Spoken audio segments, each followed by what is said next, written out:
Working in the creative industry for around 6 years has led me through a handful of workspaces. As you can probably imagine, having an area that keeps you focused and inspired is key, especially when you spend hours on end staring at a screen. In this video, I'm going to walk you through my home office that is utilized both as a production set and a workspace.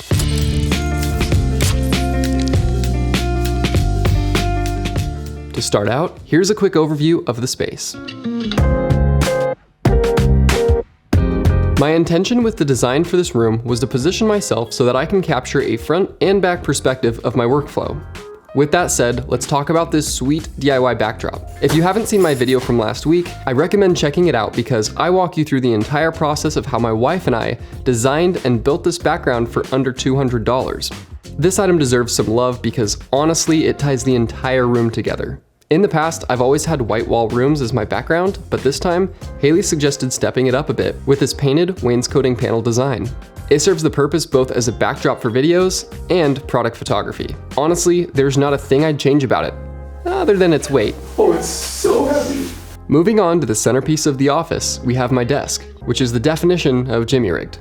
A good friend of mine and I partnered together for a special project with Buck Knives, and this pure walnut table was the main product that came from that shoot.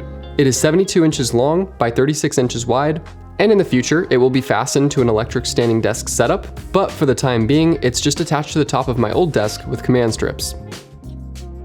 My stationary editing setup is a custom-built Windows PC, although I used to primarily use a MacBook Pro. I wanted the PC primarily for more detailed customization and access to applications outside of what Apple provides, and I don't regret my decision. Although I have been experiencing some issue with my PC's components, so at times I miss the simplicity of a MacBook workflow. Moving on to computer accessories, my mouse, keyboard, and headphones are typically all from HyperX, though recently my mouse quit working, so I had to replace it with a temporary, cheaper option. The keyboard that I use is the HyperX Alloy Core RGB gaming keyboard, which runs for around $49.99. It has worked flawlessly for what I need out of a keyboard. The mouse that I used to use was the HyperX Pulsefire Surge, which runs for right around $50 as well. My favorite, and possibly the most important accessory to my PC, is my editing monitor. I use a BenQ 27-inch 4K display that is tailored specifically to designers. This allows me to view my images and video at higher resolutions with outstanding, accurate colors. It's important to me to look for a screen that has a good contrast ratio, which determines the amount of dynamic range you can see in your monitor. Resolution also plays an important role in ensuring sharpness in my photos and videos while editing without having to pixel peep every time. This monitor is comparatively affordable for what you get in its price range at right around $500, and I would love to pick up a second in the near future. Audio is a key aspect to video, and in my opinion, it's equally, if not even more important than having impressive visuals. So I use a set of Yamaha HS5 studio monitors. These run for $400, and considering you can find a set of these in just about any mixing studio, these are one of the best purchases I've made.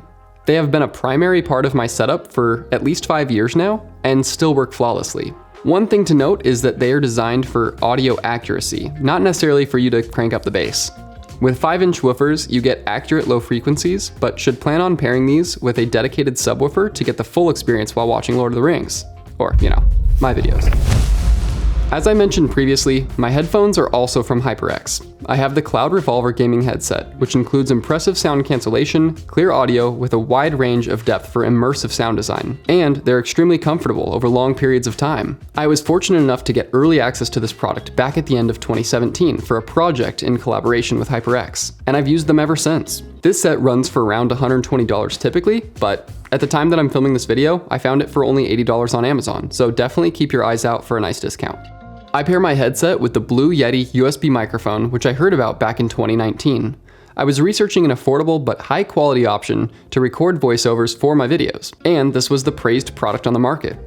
It works great, especially considering its price point for only $90. Now for my professional audio recording, I use a Sennheiser MKE 600 microphone that feeds into my Zoom H5 digital audio recorder. That's what you hear me on right now. The microphone itself costs just over $300, and the Zoom recording kit that I purchased goes for around $330 as well. As I mentioned before, clear audio is key to enhancing your visuals, and my investment in this gear has paid itself back easily.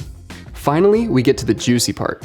What camera do I film my videos with? The Canon C70. This camera has been a dream to say the least. It is typically paired with my Canon RF 24-70mm f2.8 lens, and it always captures a beautiful image. For studio sets like these videos, it has all the adaptive functionalities you need, like a full-size HDMI output so I can watch myself on a monitor. It also has 2 mini XLR inputs for professional internal audio recording, and so many more features that make my workflow a piece of cake.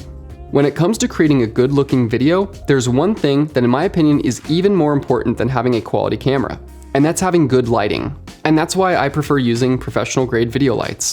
The first light you'll see in this setup is my Aputure Lightstorm 60X.